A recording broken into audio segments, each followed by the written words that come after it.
The greatest threat to your freedom may not be a dictator, a government, or a system. It may be the part of yourself you stopped paying attention to years ago. That sounds backwards, doesn't it? We are taught to think of freedom as something that can be taken from us by external forces. A law. A ruler. A corporation. An institution. And throughout history, countless debates have revolved around one question: who should be trusted with power? Who should govern society? Who should sit on the throne? But what if that was never the deepest question? Imagine walking into a kingdom and finding the throne empty. No king. No queen. No leader. At first, it might look like freedom. No authority. No control. No one telling anyone what to do. But then something strange happens. The loudest voices begin competing for influence. Impulses replace judgment. Short-term desires overpower long-term thinking. Chaos doesn't arrive because someone seized power. Chaos arrives because no one worthy of power was there to begin with. Now here's the uncomfortable part. What if that kingdom is not a kingdom at all? What if it's you? Most people assume they are in control of their own lives. They assume their choices are their choices. Their goals are their goals. Their beliefs are their beliefs. But how often do we stop and ask a much more unsettling question? Who is actually making the decisions? The version of you that seeks wisdom? Or the version that seeks comfort? The version that wants truth? Or the version that wants approval? Because those are not always the same thing. And that is where a very old philosophical conversation becomes unexpectedly modern. For more than 2,000 years, people have approached this conversation as if it were primarily about politics. About governments. About ideal societies. About who deserves authority. Yet beneath that surface lies a possibility that is far more personal and far more dangerous. The possibility that the real battlefield is not the state. It's the soul. Notice how different the question becomes. We are no longer asking who should govern a nation of millions. We are asking what should govern a single human being. And suddenly the scale shifts. The debate leaves the halls of power and enters your daily life. It enters your habits. Your attention. Your relationships. Your ambitions. Your fears. Every day, invisible forces compete for influence inside your mind. Some promise pleasure. Some promise status. Some promise security. Each one reaches for the same thing. The crown. And that image is worth holding onto. A crown suspended between competing hands. Not because it represents political power. Because it represents control of your life. Whoever wears that crown determines what kind of person you become. This is why the conversation we're about to explore is far more than an argument about government. It is an investigation into human nature itself. Into the hidden architecture of the self. Into the possibility that freedom is not the absence of a ruler, but the presence of the right one. And if that's true, then a disturbing mystery appears. If human beings naturally desire freedom, why do so many of us spend our lives being ruled by things we never consciously chose? That question leads deeper into the story than most people ever realize. And it may force us to reconsider what freedom actually means. If the real question is not who rules the state, but what rules the self, then another question immediately follows. What exactly is competing for power inside us? Because when most people think about internal conflict, they imagine a struggle between good and evil. Right and wrong. Virtue and vice. But that picture may be far too simple. The deeper insight is that the forces competing within a human being are not always evil. In fact, many of them are necessary. Ambition can build civilizations. Desire can drive innovation. Pride can inspire courage. The problem is not that these forces exist. The problem begins when one of them claims the throne. Picture that image again, a crown suspended between competing hands. Not one hand reaches for it.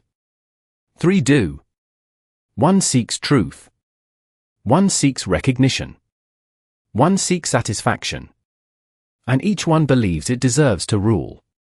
This is where the conversation becomes unsettling. Because most people assume they make decisions through reason. Yet if we are honest, how many choices are actually made after the decision has already been emotionally made? How often does reason act less like a king and more like a lawyer, arriving afterward to justify what desire already wanted? That contradiction changes everything. We like to imagine ourselves as rational creatures occasionally influenced by emotion. But what if the opposite is often true? What if human beings are emotional creatures who occasionally access reason? Suddenly, the internal kingdom looks very different. The throne is not occupied by wisdom. It is occupied by whoever speaks the loudest in the moment. A craving.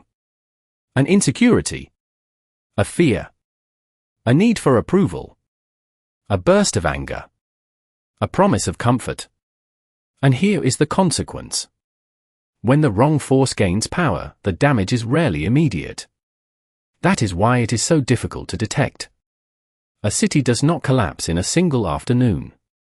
A life does not lose direction in a single day. The process is gradual. One compromise. Then another. One impulse rewarded. Then another. Until eventually a person wakes up and realizes they have been serving something they never consciously chose.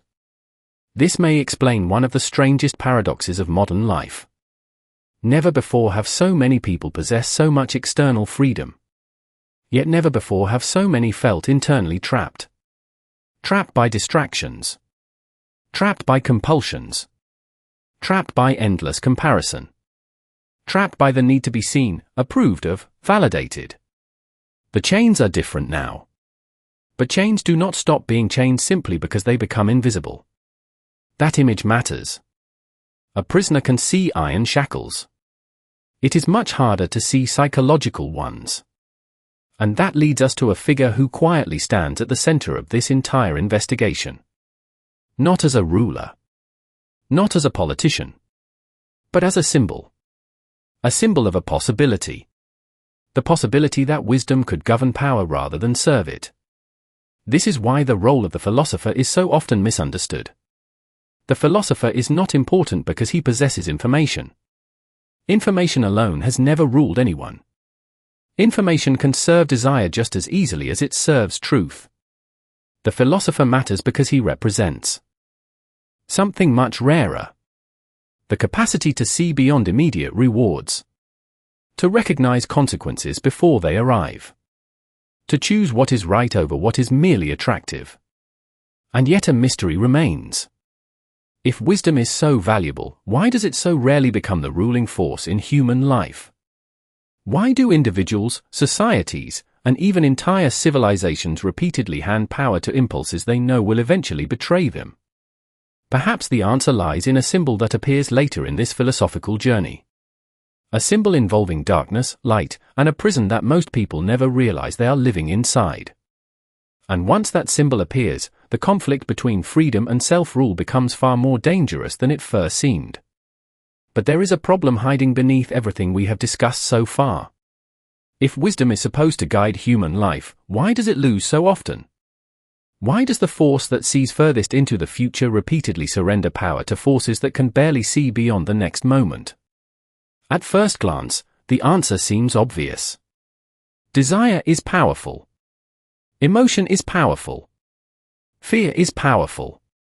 But that explanation is not deep enough.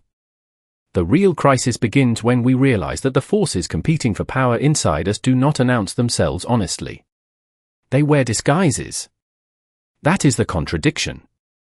What appears to be freedom may actually be dependency. What appears to be confidence may actually be insecurity.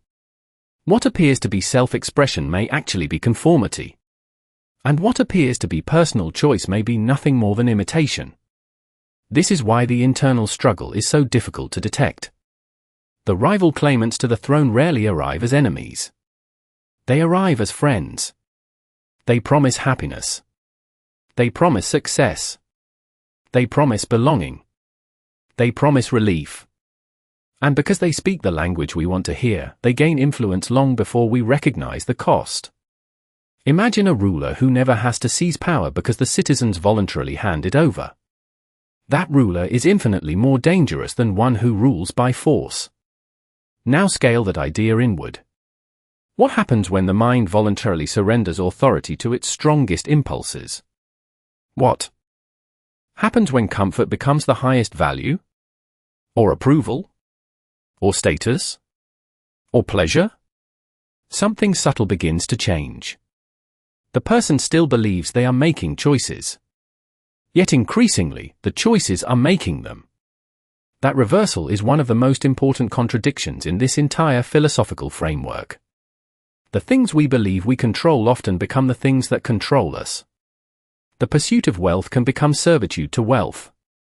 The pursuit of recognition can become servitude to recognition. The pursuit of pleasure can become servitude to pleasure. The crown remains on a throne. But its wearer has changed. And here the scale begins to expand beyond the individual. Because a civilization is not separate from the people who create it. A society reflects the desires that dominate its citizens. If enough individuals place comfort above wisdom, comfort begins shaping institutions. If enough individuals place appearances above truth, appearances begin shaping culture. If enough individuals place immediate rewards above long-term consequences, entire systems begin optimizing for short-term gratification. The crisis inside the soul slowly becomes a crisis inside society. This is where another memory fragment becomes important. Picture a magnificent city. Its buildings stand tall. Its streets are crowded. Its economy appears healthy. Everything looks stable from the outside. But beneath the foundations, invisible cracks are spreading.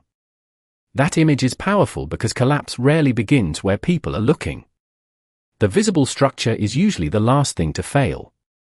The hidden structure fails first. And according to this perspective, the hidden structure of every civilization is the human soul. That insight transforms the role of the philosopher entirely. The philosopher is not valuable because he possesses answers. His influence comes from exposing invisible contradictions. From revealing that the greatest threats are often internal before they become external. From asking questions that most people spend their lives avoiding. Questions about desire. Questions about truth.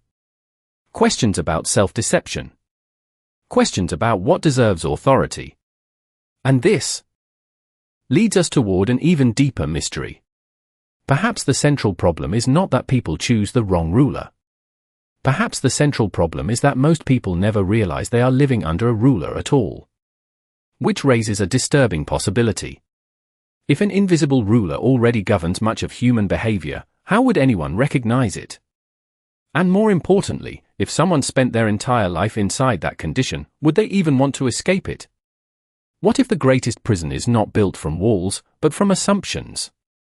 That question points toward a revelation that changes the entire landscape of this discussion. Up to this point, we have explored competing forces inside the human mind. We have examined invisible rulers, hidden loyalties, and the possibility that people often serve impulses they mistake for freedom. But the deeper revelation is not merely that human beings can be controlled. The deeper revelation is that most control begins with perception. Before power governs behavior, it governs interpretation. Before it shapes actions, it shapes what people believe is real. This is where one of the most enduring symbols in philosophy becomes far more than a story. It becomes a diagnostic tool. Imagine a dark space where people spend their entire lives interpreting shadows as reality. The important detail is not the darkness. The important detail is that the shadows feel sufficient. They provide certainty. They provide familiarity. They provide a complete explanation of the world.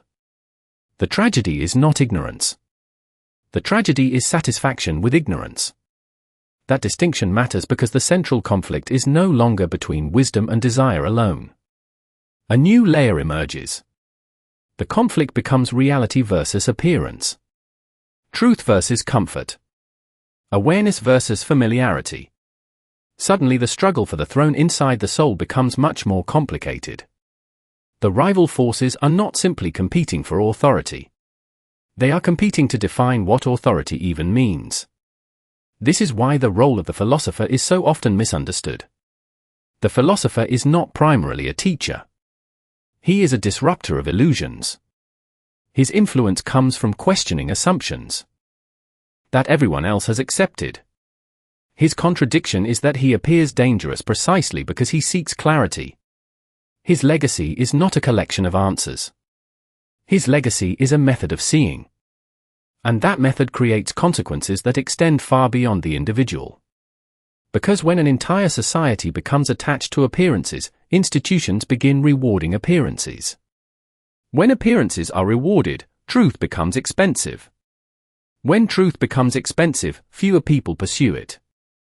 And when fewer people pursue it, the gap between reality and perception grows wider with every generation. Consider another memory fragment. A brilliant torch carried into a dark room. The torch does not create the room. It reveals the room. Yet the first response to that light is not always gratitude. Sometimes it is discomfort. Sometimes it is resistance. Sometimes it is denial. Because clarity often demands sacrifice. It asks people to surrender comforting narratives. It asks them to confront contradictions. It asks them to admit that some of the forces directing their lives were never chosen consciously. This leads to a profound philosophical consequence. The greatest threat to self-governance may not be weakness. It may be self-deception. A person cannot govern what they refuse to see. A society cannot correct problems it refuses to recognize. A civilization cannot preserve wisdom if it becomes hostile to uncomfortable truths. The scale has now expanded from the individual soul to the architecture of culture itself. What began as an internal question is becoming a civilizational question. And here the next revelation begins to emerge. Perhaps the most important division among human beings is not intelligence, wealth, status, or power. Perhaps it is whether they seek what is true or merely what is familiar. And if that is true, then the struggle for the throne inside the soul may actually be a struggle over something even deeper than freedom.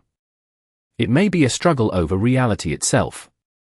If reality, truth, and self-governance are all connected, then what is the actual purpose of this entire philosophical architecture? What was the deeper problem it was trying to solve? The answer is more radical than most people realize. The central revelation is not that human beings need better leaders. It is not even that societies need wiser institutions. The central revelation is that the structure of a just society and the structure of a well-ordered soul are reflections of the same underlying principle. This is the hidden blueprint that many readers pass by without noticing. The city was never merely a city. It was a mirror. Every layer of political order was being used to reveal a deeper layer of psychological order. Every question about authority was secretly a question about consciousness. Every debate about justice was secretly a debate about the human condition. This changes the meaning of the entire project. The ultimate concern is not government. The ultimate concern is alignment.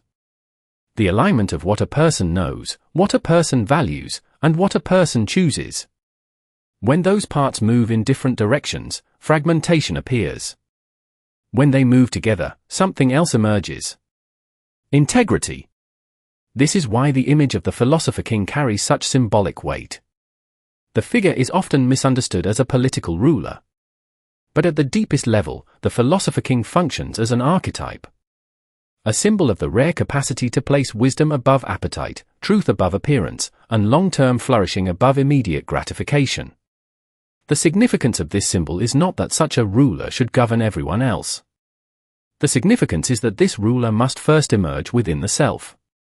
Consider another memory fragment. A crown resting not on a king's head but at the center of a compass. Every direction pulls against it. Every force demands ownership. Yet the crown remains stable because it is anchored by orientation rather than impulse. That image captures the deeper revelation. The question is not whether human beings possess desires. The question is whether desires possess human beings. The question is not whether power exists. The question is whether power serves wisdom or wisdom serves power. The question is not whether people seek freedom. The question is whether they understand what freedom requires. Here another paradox emerges.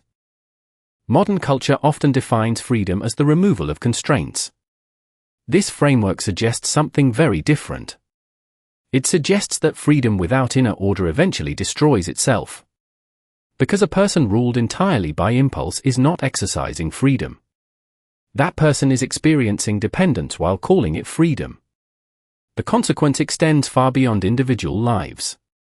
Entire civilizations are shaped by the dominant conception of freedom they adopt.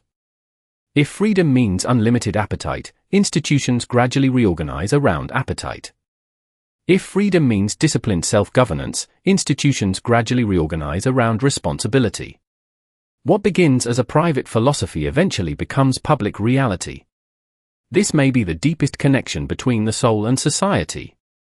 Every civilization externalizes the values that individuals internalize. Every culture becomes a large-scale expression of countless invisible choices. And this leads to the most important philosophical reflection so far. The real divide in human history may not be between nations, classes, ideologies, or political systems. It may be between people who believe freedom is the ability to do whatever they want and people who understand freedom as the ability to govern what they want. If that distinction is true, then the consequences reach far beyond personal fulfillment. They reach into education, culture, leadership, institutions, and the future of civilization itself. Which raises a question that becomes impossible to ignore. If the health of a society ultimately depends on the quality of self-governance within its people, what happens when an entire culture gradually loses the ability to rule itself? The consequences of an idea are often invisible when the idea first appears. They unfold slowly, sometimes across decades, sometimes across centuries, shaping people who never realize they are living inside its influence. That is what makes the legacy of this philosophical vision so unusual. Its most important impact was never confined to a single discussion, a single city, or a single historical moment. Its influence survives because it addresses a problem that never disappears. The problem of what happens when human beings lose the capacity for self-governance. The first consequence appears at the personal level. When inner order weakens, life becomes reactive. Attention is pulled from one impulse to another. Priorities become unstable. Long-term purpose gives way to short-term urgency. The individual may still appear successful from the outside, but internally something has changed. The compass no longer guides the journey. The journey is being redirected by every passing storm. Consider a memory fragment. A ship crossing a vast ocean at night. The vessel is strong. The crew is capable. The destination is clear. But the compass has been removed. Nothing dramatic happens at first.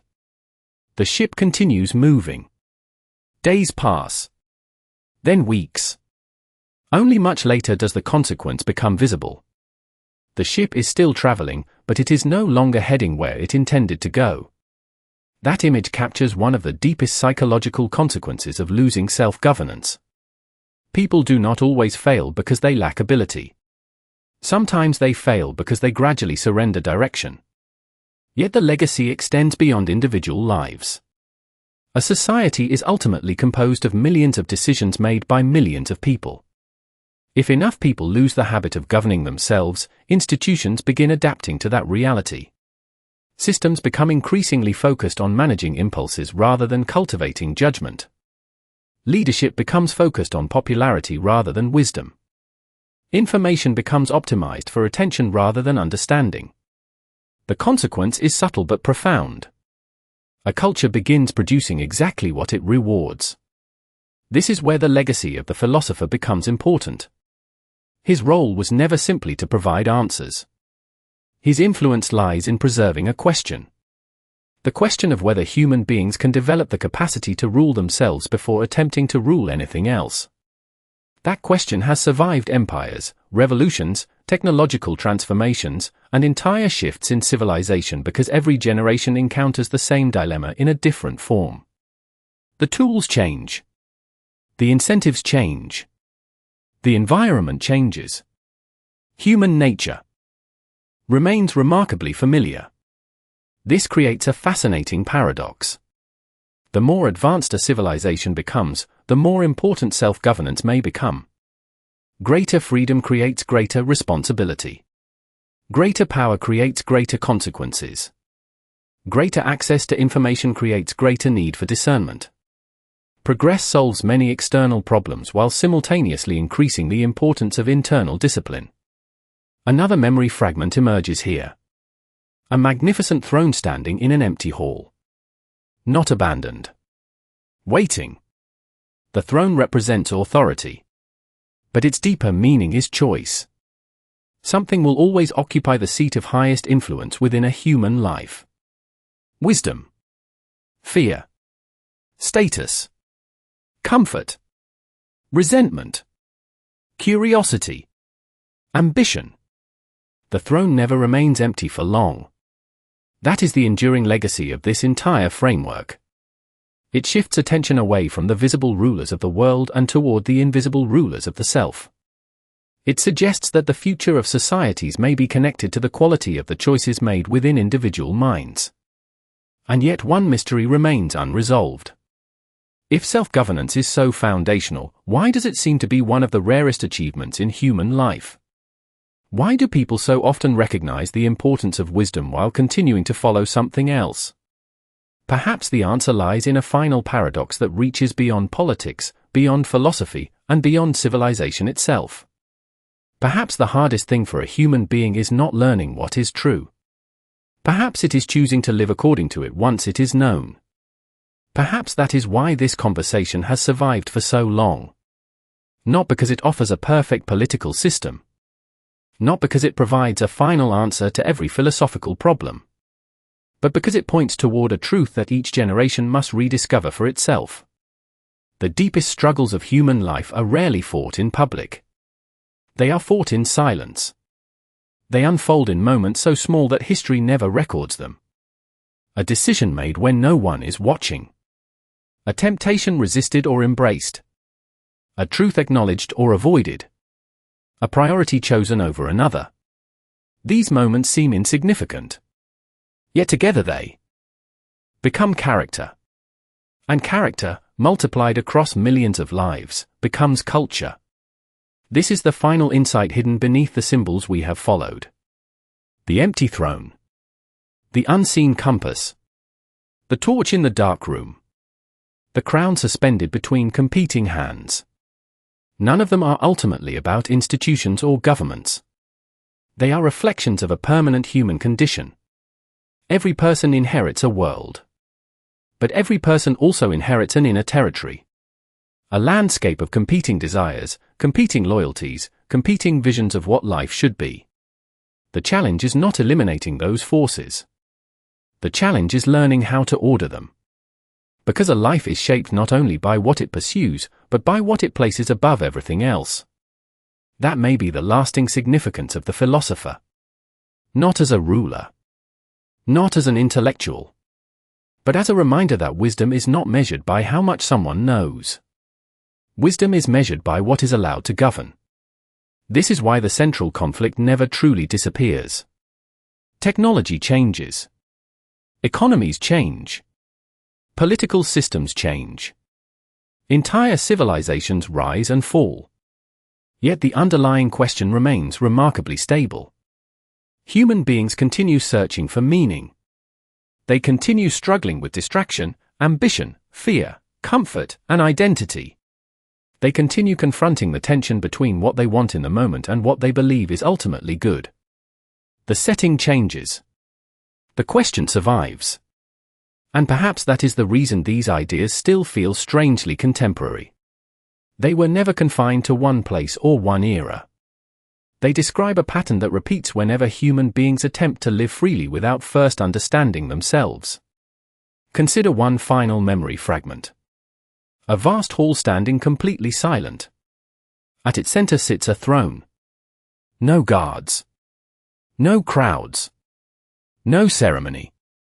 Just a single seat waiting to be occupied. The hall is not a kingdom. It is a human life.